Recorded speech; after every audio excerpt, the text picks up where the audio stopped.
The big key is look at the slide and say, why? Why is this slide here? And then for that same slide, what's the story that I can tell that will explain this slide in a memorable way? And then there should be an insight. So it's why, story, insight. So that it's not just a story, but a story that has a really important reason. So even if it's a case study, sure, you can say 35-year-old male complained of sagging and flaccidity, and so I decided to do this, this, this, and this. Anyone can explain that, but this person came in because this happened, and when I talked to him, he didn't want something really invasive. He wanted something that would be quick to recover, and it was really important that he didn't have to hide for 2 weeks. And then what happened as a result is he was able to show up better at meetings. And look at this before and after. It's amazing. Look how incredible. You can see it in his eyes, how proud and confident he is. So it becomes a different thing rather than just, here's a case. It's a more human explanation. And then the audience takes it differently. So the result is that the audience is impacted greater than just explaining another case study where I did this and this. And then it becomes so easy because you lived the story. So the story is part of you already. It's not something you need to memorize. See and say. A lot of times the presentation will be like the slides are exactly what they read. So they spend the time looking there or looking down at the TV they put there for them to see their presentation, and they're reading the presentation. That just people start picking up their phones and start doing other things because obviously this person is not engaging me. And so making the slides become cues, they become inspiration points. So the things on the slide are simple and small, and so the presenter can look at it and remember, this slide, why? Why is this slide here? What's the story? Well, those bullet points about what you're talking about, let's say it's therapy, and the bullet points are about what it does and how it does it. You know that, so you can tell the story. And then the trick is early on, once you get that presentation ready and cleaned up so it's really simple and clean, so that the audience can't look at the slide and know the whole presentation. They need you. And then choosing the words and all of that, those things will happen organically as part of it, as part of the whole practice.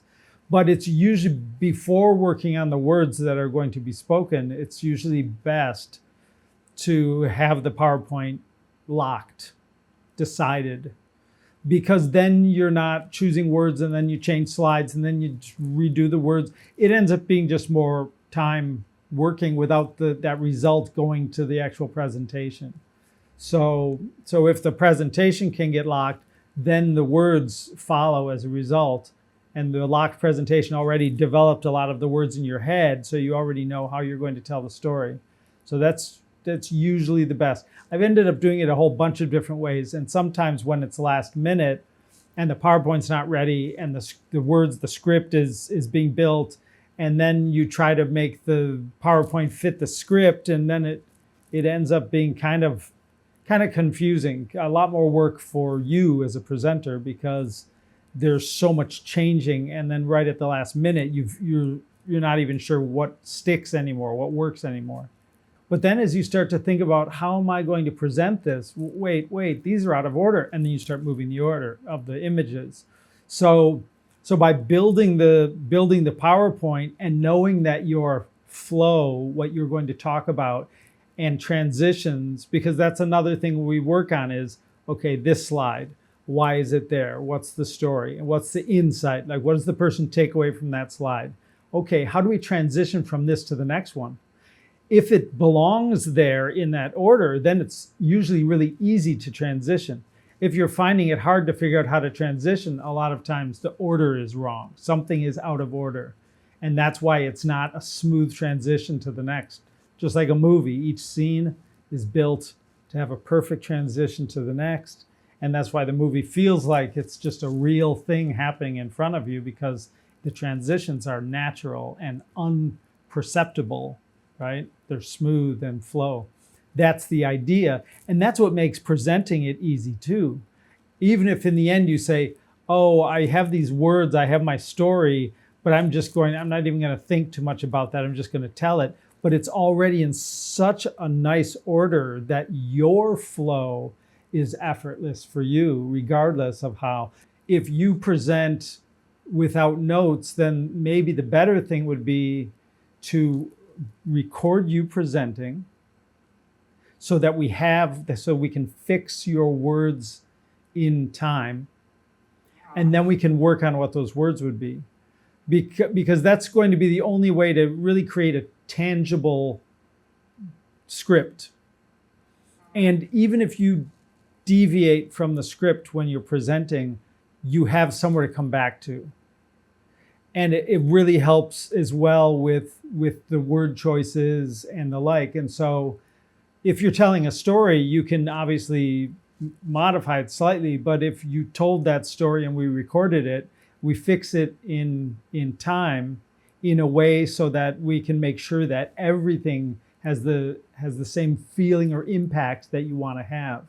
And that's the thing. When you have the words and you know the words and they're lined up in a story and you know the story, then you can look at people's eyes, you can walk around on the stage, you can use your arms, because when you're trying to figure out what is the next word, you can't do any of that. But once you have it there, then you're free. You're free like a bird. The first time I worked with her, we worked together for about an hour and a half, and then she said, "Wait a minute, I thought you were going to show up and just help me pronounce the words perfectly. But instead, we've actually redesigned the presentation in a way that is so much easier to present for her and so much easier for the person to absorb. Even though they're all professionals, they still need something that's handed memorably to them so that they walk away with an impact that was beyond just the obvious. It was an impact because you touched an emotion, and that's really that's the key. And I've even worked with presentations when he would do them in Portuguese, not because he needed help with his Portuguese, but because he wanted to simplify in a way that would be more impactful. And so we work a lot together on not only just how he's going to deliver it, but what do the slides look like? And how can we simplify the slide so it doesn't distract the audience from your delivery? And so it's a complete approach. And then you just start training it and record it. We record you performing it, and then choose exactly what those words are going to be. And then I usually try to put the pauses in, I put the emphasis points in, I try to add emotional elements and breaks so that it gives him some time as well to think about how he's going to do that. But it's never a straight read, because a straight read is really boring. And then he can just train it. He listens to it, he speaks along with it, and then it gets it so that every single word is there. It's ready to come out. It's already been developed. And then afterwards in Q&As or at the lunch or wherever you interact with people, you've trained so much that the words are already there. So it's really easy to do Q&As in English as well, because you've already developed what those stories are. So then you're just back to the story again. Having the exact word that's going to guarantee success is so important. And then training it so that the mind knows about it, the body knows about it, everything is in line so that you can just show up and deliver, and it's effortless. And the idea is, when you don't have to choose words, the presentation just becomes like silk. It's just so smooth and so clean and so perfect. It seems like it was built, like it seems like a movie. It just flows without anything. And he said, yeah, I think for the next one, I'd really like to have my words chosen so that, especially in English, you're not trying to figure out, is that the word? Wait, no. And then you stop and you change the word, you back up and change the word. That's the idea, is to get rid of those moments in the presentation.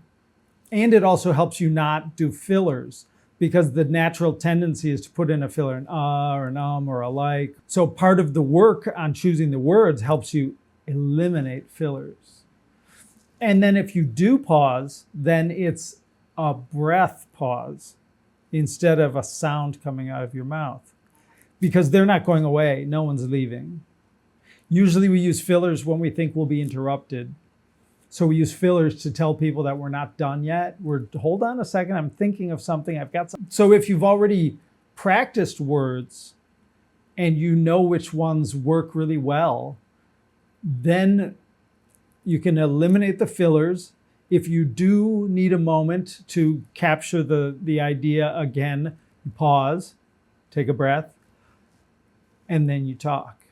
And it transforms the presentation in a way that, and some people won't even say, oh, it's because they didn't use any fillers. Most people don't notice when you don't use fillers, but they know that it was really, really good. And most people are used to fillers being used every day in everyday conversations.